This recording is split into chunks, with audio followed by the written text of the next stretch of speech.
Lo pedimos en el nombre de Jesús. Amén y amén. Gracias al Señor que estamos aquí, mis hermanos, pues congregados para poder cantarle al Señor, adorarlo, tomar un tiempo de oración en su presencia, pero para meditar en su palabra. Meditar la palabra del Señor nos trae fortaleza, ánimo, fe, aliento, sabiduría, dirección. Cuántas cosas buenas hace la palabra del Señor en nosotros. Y bueno, cuando leemos la Biblia es fácil identificarnos con aquellas historias que narran cosas similares a la que nosotros estemos viviendo en el presente. Por eso nos gusta ir tanto a la Biblia. Y es por eso que en estos días lo hacemos con frecuencia, hemos acudido a la palabra del Señor para observar situaciones de crisis que están aquí en la Biblia y ver a Dios obrando ahí. ¿Qué hace Dios para resolver crisis y problemas en los seres humanos? Y vemos también cómo actúan los personajes aludidos en cada historia. Y repito, ahí obtenemos fe, ánimo y sobre todo, mis hermanos, soluciones. Y es por eso que hoy les invito a que vayamos al libro de los Hechos, capítulo número 27, por favor. Libro de los Hechos, capítulo 27, y vamos a ver aquel momento cuando el apóstol Pablo naufraga, en el mar Mediterráneo. Él iba en un navío rumbo a Roma con más de 200 ahí tripulantes y sin embargo enfrentan terribles vientos, tormentas, olas del mar y llegan finalmente a naufragar. Pero yo me quiero enfocar en esa historia del capítulo 27 del libro de los Hechos, en los versículos 23, 24 y 25. Y voy a leerlo. Dice el 23. Porque esta noche, son palabras del apóstol Pablo, porque esta noche ha estado conmigo el ángel del Dios de quien soy y a quien sirvo, diciendo: Pablo, no temas, es necesario que comparezcas ante César, y aquí Dios te ha concedido todos los que navegan contigo. Por tanto, oh varones, le dice Pablo a la gente del barco, oh varones, tengan buen ánimo, porque yo confío en Dios, que será así como se me ha dicho. Vemos pues a Pablo dando este mensaje y este testimonio a un grupo de hombres que están temerosos, que han perdido todo y han perdido aún la esperanza de vivir. Y el mensaje que Pablo les está diciendo está basado en una certeza, una firme certeza acerca de tres cosas. Número uno, Pablo le está diciendo: yo sé de quién soy. En segundo lugar, Pablo les está diciendo también: yo sé a quién sirvo. Y en tercer lugar les comunica: yo sé en quién confío. Y Pablo le está dando entonces, a partir de esas tres certezas, él sabe quién es, a quién sirve y en quién confía, lo que le permite animar, alentar, darle esperanza a ese grupo de personas que están, repito, temerosos, cansados, afligidos, que han perdido todo, incluso la esperanza de vivir. Hemos entendido que en esta pandemia Dios está haciendo un llamado especial a toda la humanidad, pero en particular a su iglesia. Dios nos ha llamado, por ejemplo, a la revisión de caminos y al arrepentimiento. El Señor nos está llamando a mayor consagración y santidad. El Señor nos ha movido a reconocerlo en medio de nosotros, lo cual ha provocado gratitud para con Él. También el Señor, el Espíritu Santo, ha dirigido a los creyentes, a la iglesia, a reenfocarse nuevamente en lo sustancial, que es Dios mismo, su palabra, la gran comisión. Dios está enfocando a la iglesia a que sus miras estén centradas en el amor a Dios y el amor a los demás. Pero también pienso que en esta pandemia hay un llamado especial de Dios que hace a todos los cristianos, a la iglesia de Jesucristo, y Dios nos llama a darle certeza a las personas en un mundo lleno de caos y de incertidumbre.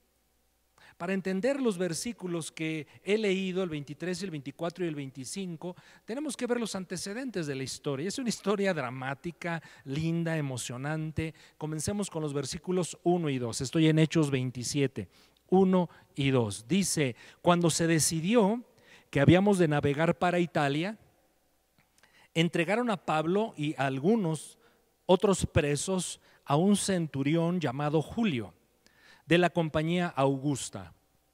Y embarcándonos en una nave adramitena que iba a tocar los puertos de Asia, zarpamos, estando nosotros Aristarco Macedonio de Tesalónica. Observa que el escritor está hablando en primera persona plural. El escritor de este libro, maravilloso libro, el libro de los Hechos, es el médico Lucas, que a la postre parece ser se convirtió en pastor de una iglesia que Pablo había levantado, y él es el que escribe y que narra esta historia. Quiere decir que a él le toca vivir este episodio. Y bueno, vemos entonces que el apóstol Pablo y un grupo de personas van hacia Roma. Recuerda que aquí Pablo se encuentra preso. Está preso por causa de dar testimonio del evangelio de nuestro Señor Jesucristo. Vayamos hasta el versículo 9. El versículo 9 en adelante dice: y habiendo pasado mucho tiempo y siendo ya peligrosa la navegación, por haber pasado ya el ayuno, Pablo les amonestaba, diciéndoles: varones, veo que la navegación va a ser con perjuicio y mucha pérdida. Había un discernimiento especial en el apóstol Pablo. Esta frase es súper interesante porque aquí no dice la Biblia que el Espíritu Santo le haya revelado algo. Simplemente Pablo era un hombre tan conectado con Dios, tenía una mentalidad tan formada por la Escritura, que su discernimiento estaba bien afinadito. Entonces él calculaba que iba a haber mucho perjuicio para la nave y los que ahí iban en ella. Bueno, el versículo número 11 dice que el centurión daba más crédito al piloto y al patrón de la nave que a lo que Pablo decía. Pablo le estaba advirtiendo: ¿saben qué? Mejor no sigamos con este viaje, vamos a buscar un puerto seguro, se avecina el invierno, es temporada de tormentas, no lo hagamos. Sin embargo, los expertos no toman en cuenta el consejo de Pablo y deciden embarcarse, seguir su travesía por el mar.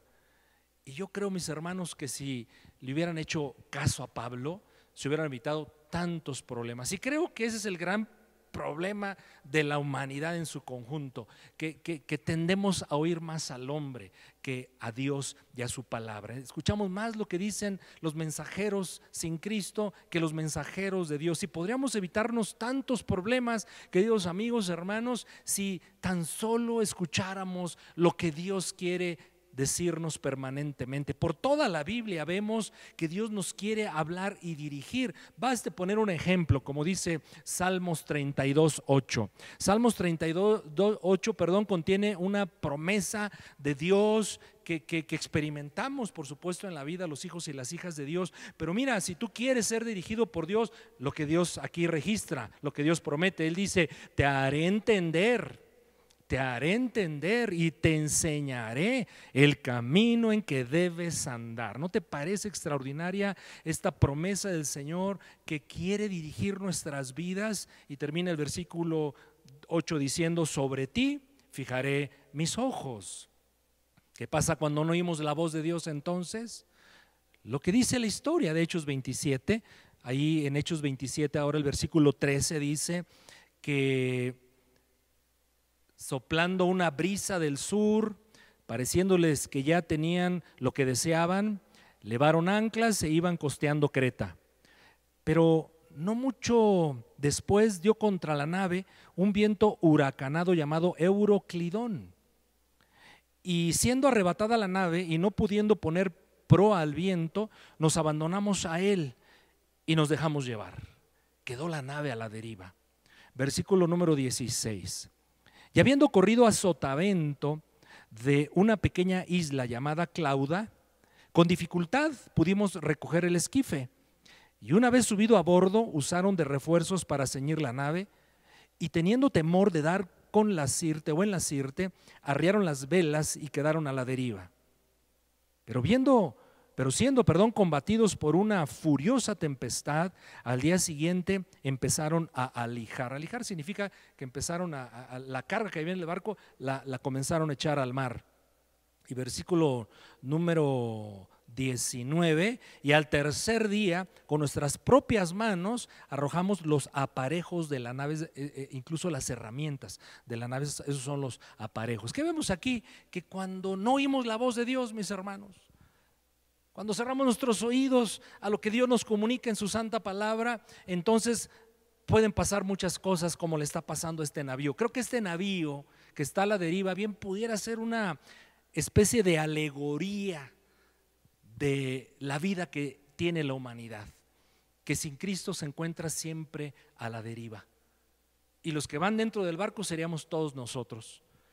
Y entonces queda a expensas de las circunstancias esta nave, pierden las posesiones más valiosas e incluso, fíjense lo que dice el versículo número 20, y no apareciendo ni sol ni estrellas por muchos días, acosados por una tempestad no pequeña, ya habíamos perdido toda esperanza de salvarnos.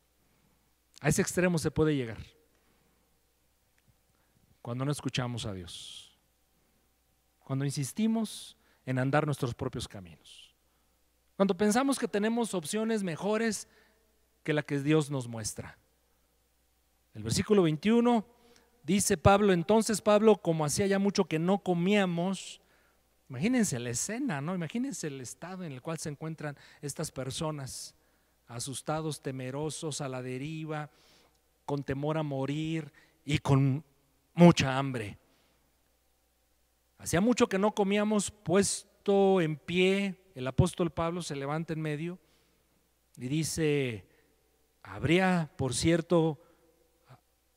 sido por cierto conveniente, oh varones, haberme oído y no zarpar de Creta tan solo para recibir este perjuicio y pérdida. Yo creo que qué sabiduría siempre vemos en Pablo. En otras palabras, de una manera amable, moderada, Pablo le está diciendo: ¿no se los dije? Me hubieran hecho caso.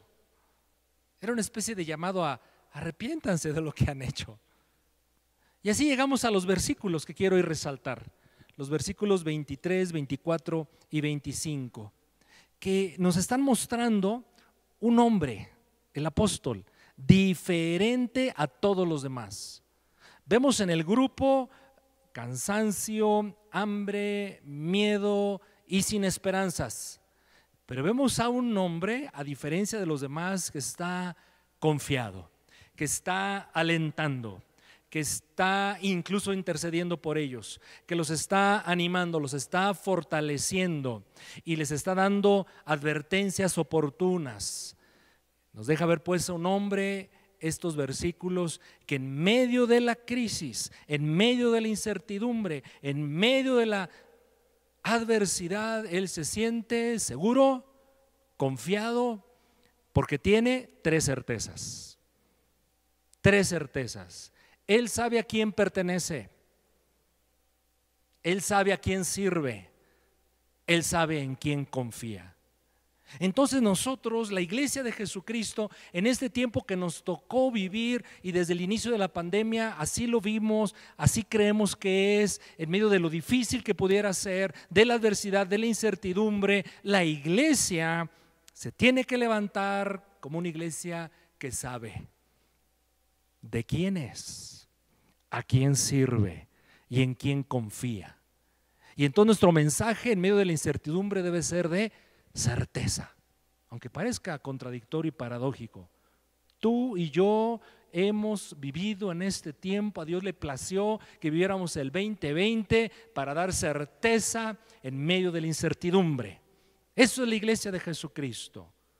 Pensemos en estas tres declaraciones del apóstol que le daban tan grande certeza. ¿A quién pertenezco? Él dice: yo sé de quién soy. ¿A quién pertenecemos? Se dice que nuestra identidad viene principalmente de tres factores.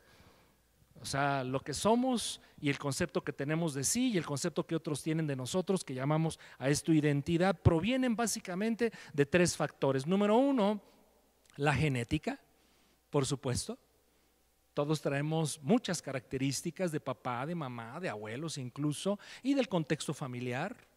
Segundo factor, el medio ambiente.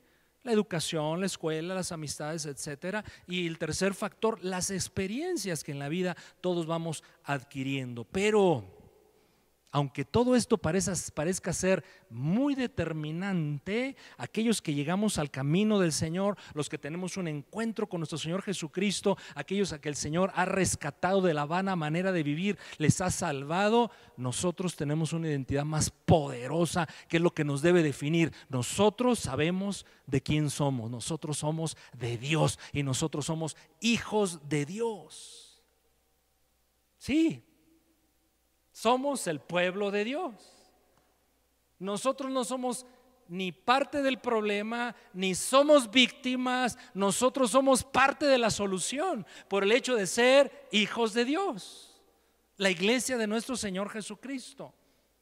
Pero cuando viene la dificultad, la adversidad, los problemas, la angustia, el dolor, dudamos de nuestra identidad y se nos olvida. Lo más elemental que los cristianos debemos tener más que cierto y presente: somos hijos de Dios. Tenemos un Padre extraordinario, el Todopoderoso, el Creador del universo, el que lo sostiene. Él me tomó por hijo. Es una gloria de los cristianos el que hayamos sido justificados delante de Dios. Es decir, se quitó delante de nosotros el juicio que pesaba justamente sobre nosotros. Eso es una bendición, que cuando estemos delante de la presencia del Señor no seremos juzgados y ni la ira de Dios estará más sobre nosotros. Eso es una bendición. Pero por glorioso, fabuloso que resulte esto que Dios hizo por nosotros en la cruz del Calvario a través de su Hijo Jesucristo, hay algo que yo pienso es mejor: fuimos hechos hijos de Dios. Bendición ser justificados, pero grande bendición ser hechos hijos de Dios. Y esto sostenía al apóstol Pablo en medio de tan terrible situación, y esta verdad te debe sostener a ti y a mí en cualquier crisis que enfrentemos. De hecho, mis hermanos, aunque estamos en una crisis pandémica muy sui generis, muy particular, que dicen que se da más o menos cada 100 años, en realidad el mundo está en crisis por todos lados.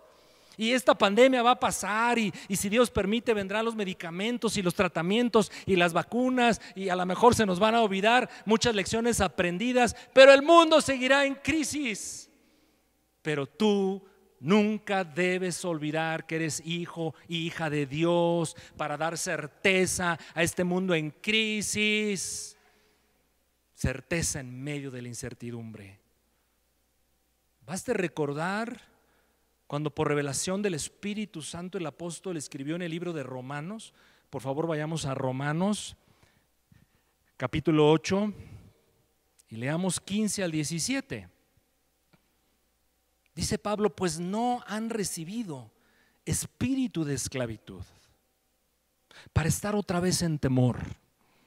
Revisemos cuando venga el temor a nuestras vidas por cualquier circunstancia. Claro, las emociones reaccionan, somos seres emocionales, el Señor así nos hizo, pero uno debe rápido reaccionar y decir: ha llegado el temor a mi vida, pero yo no soy llamado ni soy hijo de Dios para vivir en temor. Aquí lo dice claramente la Escritura: yo no soy llamado a volver a estar otra vez en temor, sino que han recibido el espíritu de adopción, el espíritu de hijos, y ese espíritu de adopción nos mueve a declarar confiados, con plena certeza: Abba, Padre.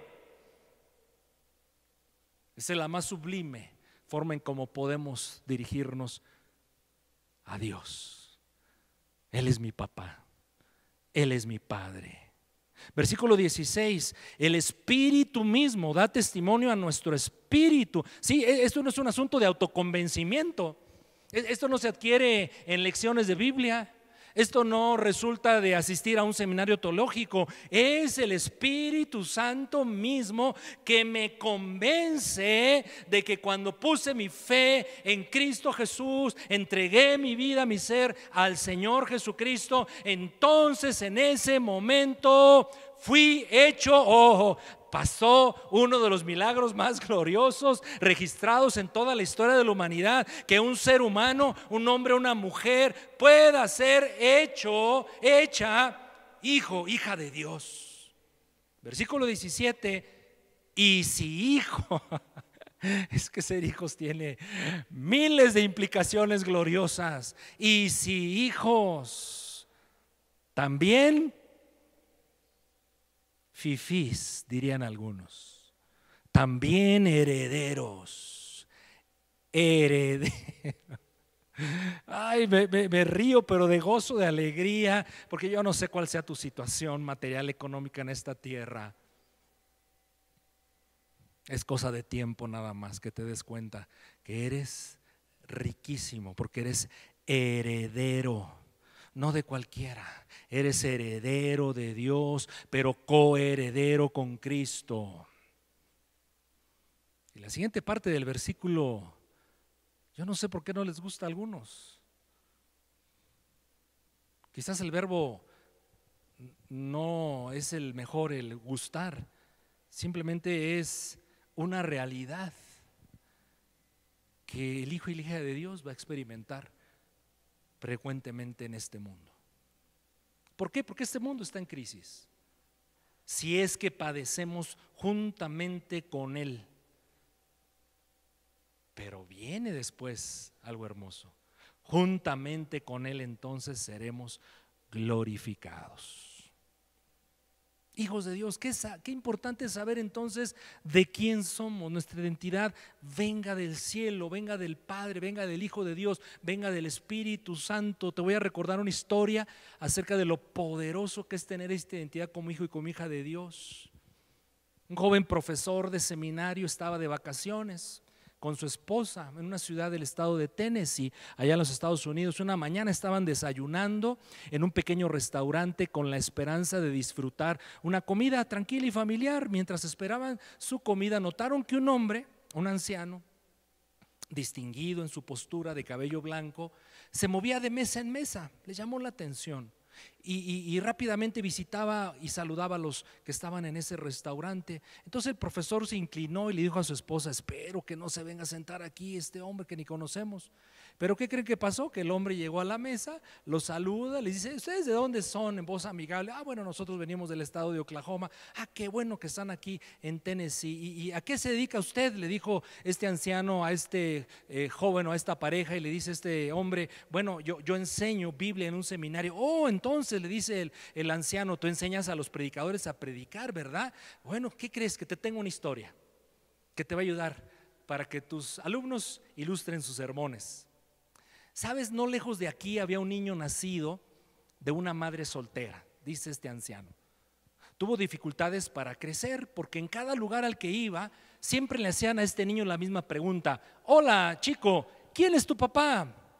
Ya sea que estuviera en la escuela, en tienda de comestibles, en la farmacia, la gente siempre le hacía la misma pregunta: ¿quién es tu papá? Y este niño le avergonzaba esa pregunta, se escondía incluso en el recreo a la hora del almuerzo y evitaba ir a lugares públicos porque esa pregunta le dolía mucho, le lastimaba. Y es que cuando un niño de 12 años es cuestionado en este asunto, su identidad es agredida. Pero un día llega al pueblo un predicador, llega a la iglesia donde asiste este niño y su mamá, y bueno, el predicador en una de esas reuniones pone sus ojos en ese niño y le dice: ¿me dejarías orar por ti? El niño pasa al frente, pone su mano sobre su hombro y le pregunta, ¿qué creen que le preguntó el predicador al niño? ¿Quién es tu papá? Sin embargo, el predicador sintió alrededor una situación extraña, miradas posadas sobre ese niño a ver qué iba a responder, y ve incluso la cara del niño tensa, un poco asustada, y el predicador dice: espera un minuto, yo sé quién eres. Ahora veo el parecido familiar. Sí, eres un hijo de Dios, eres un hijo del Padre Celestial. Y con eso, este chico, con esa gran verdad declarada sobre su vida, esa comprensión de su identidad como hijo, hija de Dios, le cambió la vida. Y el predicador lo despide, le dice: chico, tienes una gran herencia, anda, ve y reclámala. El niño sonrió por primera vez después de mucho tiempo y salió de esa reunión como una persona diferente. Nunca volvió a ser el mismo. Y cada vez que alguien le preguntaba, ¿quién es tu papá?, simplemente les decía, yo soy hijo de Dios. El distinguido caballero, entonces, el anciano que acababa de platicar esta historia a esa pareja, les dice, ¿no les parece una gran historia? Y el profesor de seminario, claro que es una gran historia. Y entonces, cuando el hombre anciano se da vuelta y se retira, les dice, ¿sabes? Si ese nuevo predicador, escucha muy bien, ¿sabes? Si ese nuevo predicador no me hubiera dicho a mí que soy un hijo de Dios, probablemente nunca hubiera hecho nada. Se trataba la historia del anciano. El profesor de seminario y su esposa quedaron atónitos. Llamó a la camarera, este maestro, y le pregunta, oye, ¿sabes quién es ese señor que acaba de estar sentado aquí con nosotros y que se ha retirado? La camarera sonríe y le dice, por supuesto, todos aquí le conocen. Ese hombre es Ben Hooper, es el gobernador del estado de Tennessee. ¿Sabes que esta es una historia verídica? El poder de sabernos de quién somos. Creo que hoy alguien necesita un recordatorio especial, y yo te quiero recordar que si tú has puesto tu fe en Cristo Jesús, le has rendido tu vida al Rey de Reyes, Señor de Señores, tú eres un hijo, tú eres una hija de Dios. Pero hay una segunda certeza que sostiene a Pablo en la adversidad para dar certidumbre en medio de la incertidumbre, y él lo dijo ahí, ¿verdad? En el versículo número 23 sigue diciendo Pablo, yo sé de quién soy, pero también sé a quién sirvo. También sé a quién sirvo. Es otro aspecto que nos da identidad a los hijos y a las hijas de Dios. ¿A quién servimos? Pablo se encontraba ahí en razón o debido a que él estaba sirviendo a Jesucristo. Días anteriores de esto que estamos nosotros aquí leyendo en la narración, él había sido enjuiciado, había cometido un delito. Estaba enseñando que Jesús de Nazaret había muerto en la cruz del Calvario, pero que un domingo había resucitado entre los muertos. Al inicio del ministerio de Pablo, el mensaje central, ya el mensaje central de la iglesia cristiana, la llamada primitiva en sus primeros tiempos, el mensaje era: Cristo Jesús es el Mesías que resucitó de entre los muertos, es Jesús de Nazaret. Esa era la esencia del mensaje, y por eso lo estaban juzgando.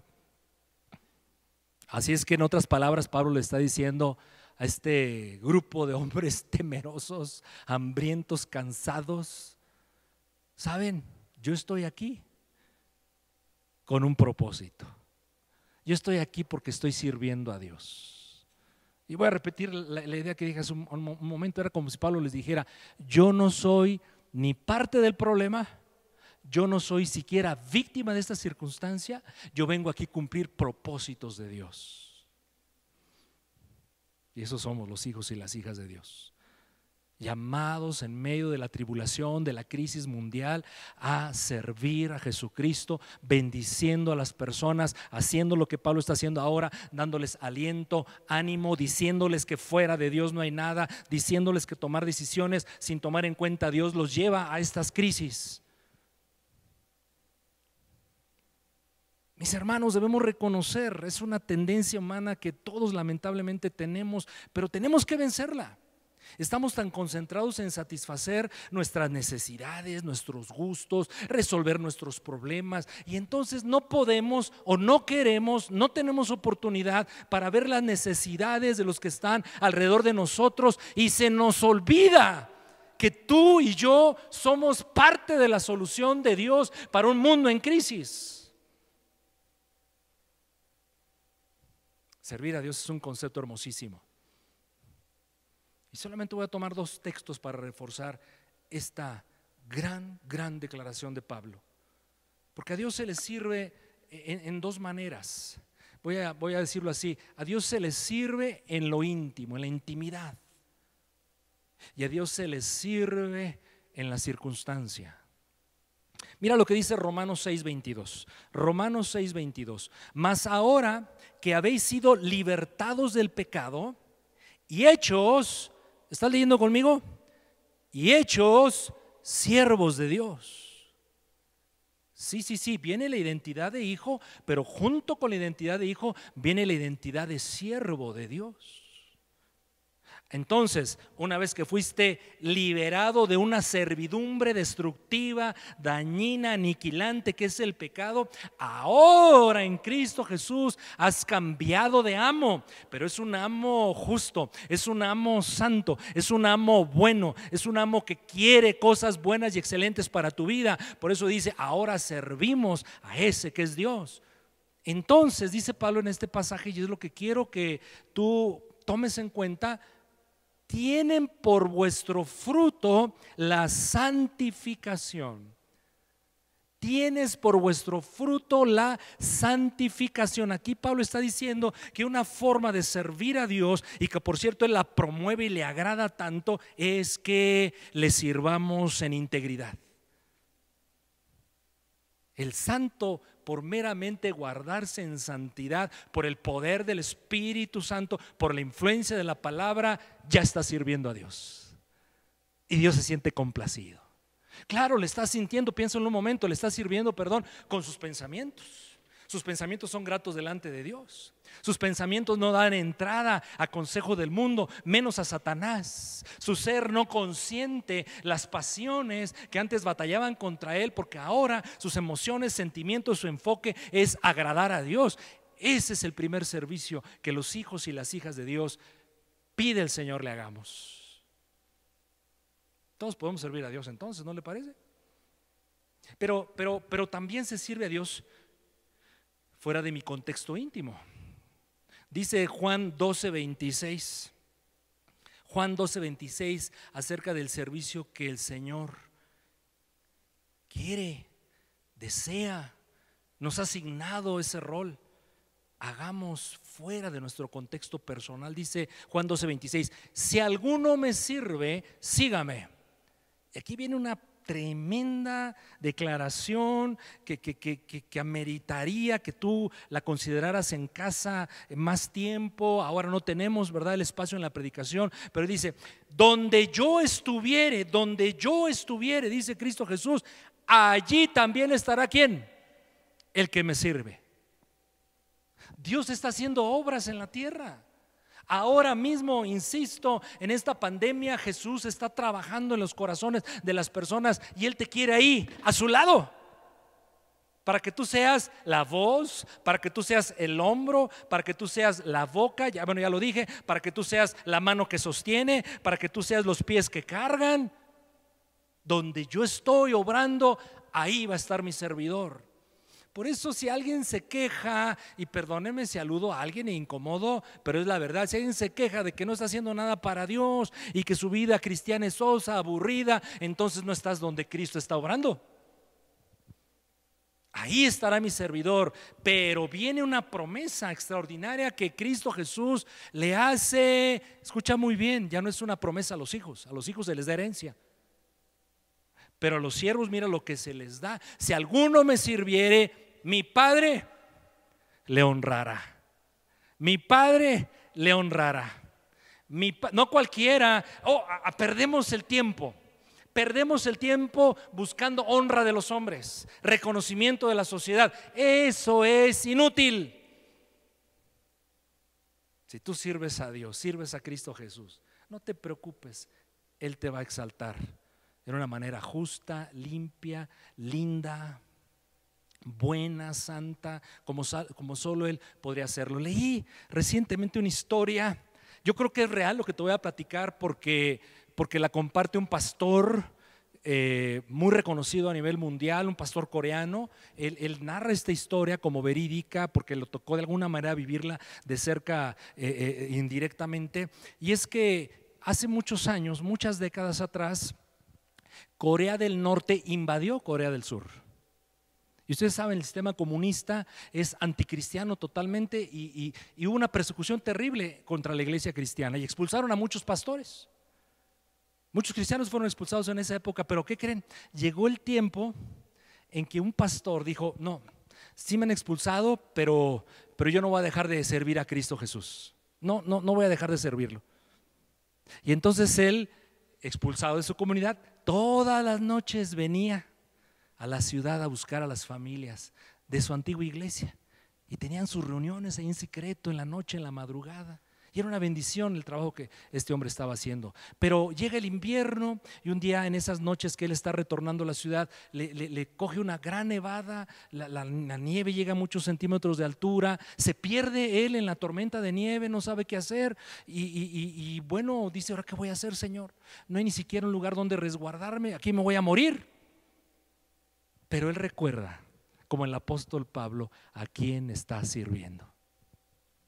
Este pastor sabe de quién es hijo de Dios, pero sabe a quién sirve. Sirve al Todopoderoso. Es el mejor jefe, no puede haber jefe mejor que Jesucristo.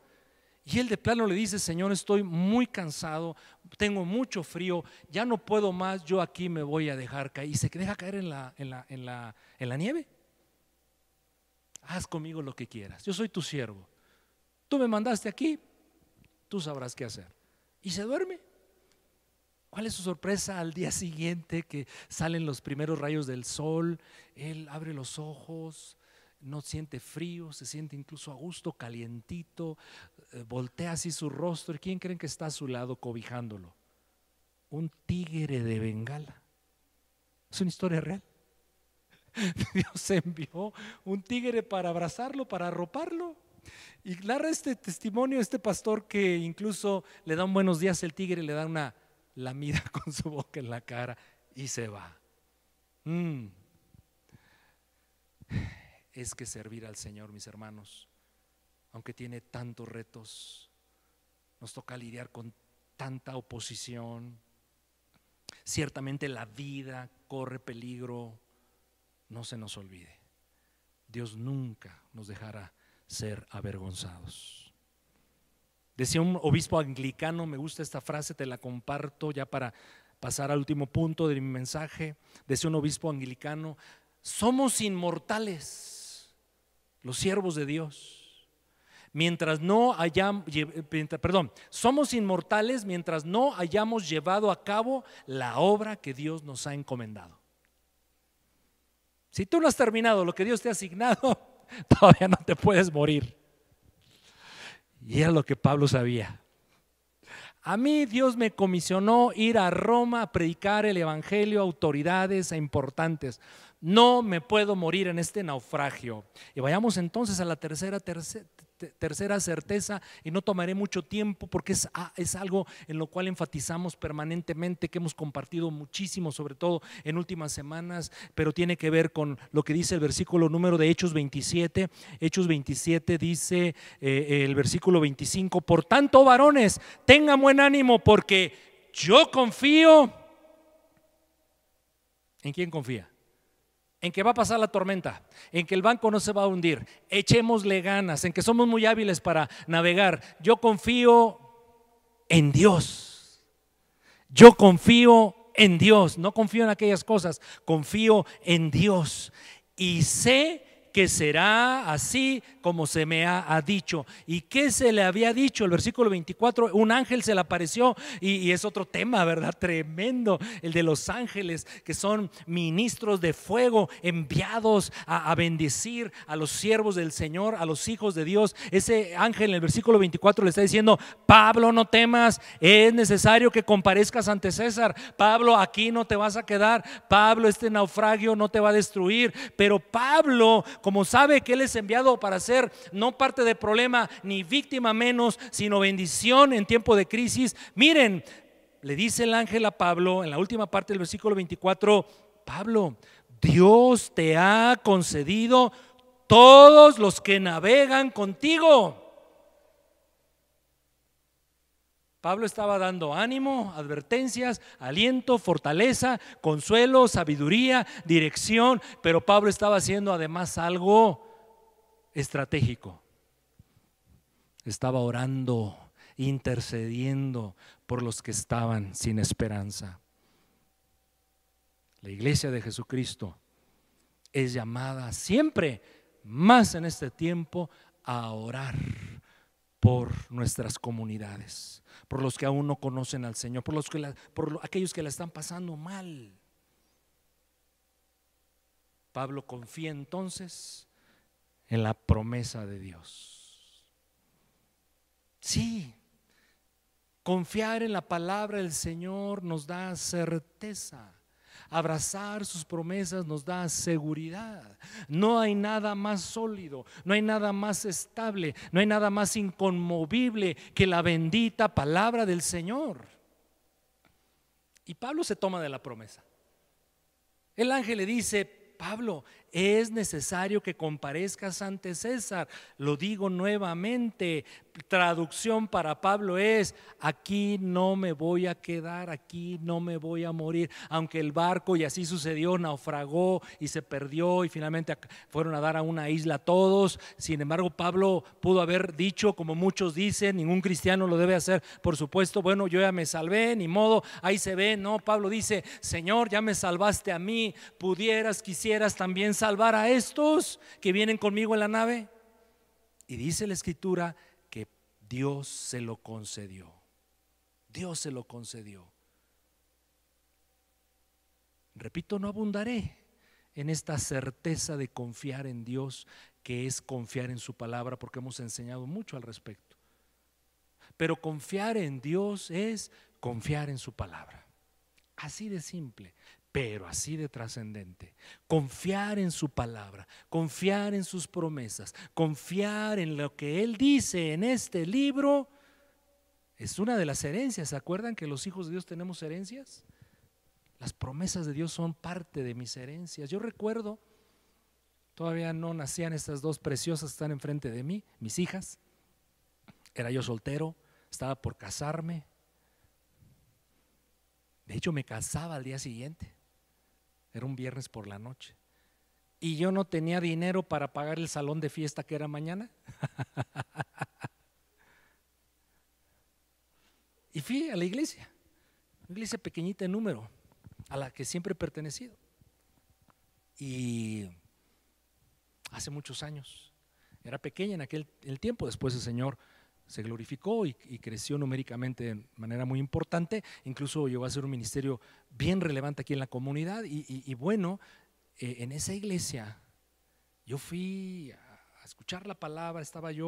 Tenía meses de convertido, de cristiano, y dije: Señor, ¿y ahora cómo le voy a hacer? Mañana me caso y no tengo para liquidar el salón de fiesta. Y vino el Espíritu Santo y me dio una promesa. Lo recuerdo vívidamente, hace 33 casi años de eso, y se encuentra en Salmos, ya con esto termino, Salmos 27, versículos, los últimos versículos del Salmo 27, 13 y 14, te lo comparto. Esto no es letra muerta, estas son experiencias que tenemos los hijos y las hijas de Dios reales. Y bueno, Dios me da la convicción de ir a este salmo, y leo estos dos versículos. Hubiera yo desmayado si no creyere que veré la bondad del Señor. Claro, dejar de confiar en Dios te aniquila en la tierra de los vivientes. Y viene la promesa: aguarda al Señor, esfuérzate, aliéntese tu corazón, espera en Dios. Esa era la instrucción que venía implícita, una promesa. Entonces, Señor, ya me dejo de preocupar, ya no busco hacer nada. Pues ¿qué puedo hacer? Anoche y mañana era la boda. ¿Qué puedo hacer? Nada. El Señor, la instrucción era, la instrucción que Dios me dio: espera en Dios, esfuérzate, aliéntese tu corazón, espera en mí. No terminaba yo de orar dándole gracias a Dios, porque yo confié en la palabra de Dios. Confiar en la palabra de Dios es confiar en el Dios de la palabra. Y siento que alguien mete su mano aquí a mi chamarra y digo: wow, estoy en una iglesia cristiana, no creo que alguien esté haciendo algo indebido. Se retira la mano, yo sigo orando, cantamos, el pastor nos despide, nos vamos, y obviamente con la curiosidad de lo que había pasado, ¿verdad? Salgo de la reunión, me despido de todo, me subo al auto, meto mi mano aquí. Era un sobre con dinero. Lo abro, la cantidad exacta que me hacía falta para pagar el salón de fiestas de mi boda. Confiar en Dios es confiar en su palabra. Mis hermanos, es inevitable que vengan las adversidades en la vida. Como lo dije hace un instante, creo que este navío golpeado, que naufraga finalmente, es una especie de alegoría de la humanidad, ¿no les parece? Todos vamos en ese barco, todos vamos en dificultades, en adversidades, todos estamos acerca del futuro con cierta incertidumbre. Pero aquí vamos nosotros en ese barco, en el barco de la vida, de la humanidad. Aquí Dios nos puso a esta generación, nosotros, tú y yo, para decirle al mundo: no temas, aliéntese tu corazón, esfuérzate. Hay uno que te puede sostener, que te puede redimir, que te puede sacar adelante. Ese uno es el Dios a quien yo pertenezco. Por cierto, yo le sirvo y confío totalmente en Él. Esas tres declaraciones firmes son las que nos dan certeza en medio de la incertidumbre. Vete con estas tres ideas, por favor. Yo sé de quién soy. Soy de Dios, Dios es mi Padre. Yo sé en qué y en quién está enfocada mi vida. Mi preocupación, mi talento, mis recursos están enfocados en servir a aquel que me salvó, Jesucristo. Pero yo le creo. Yo te creo, Jesús. Yo te creo, Señor. Yo confío en ti, Señor.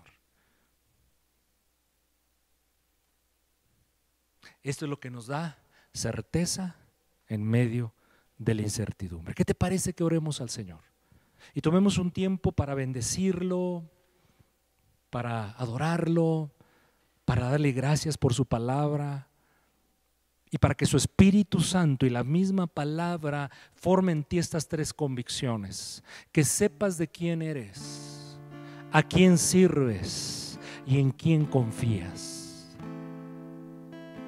Y eso te dará una seguridad en esta tierra, especialmente en los tiempos de crisis, de adversidad.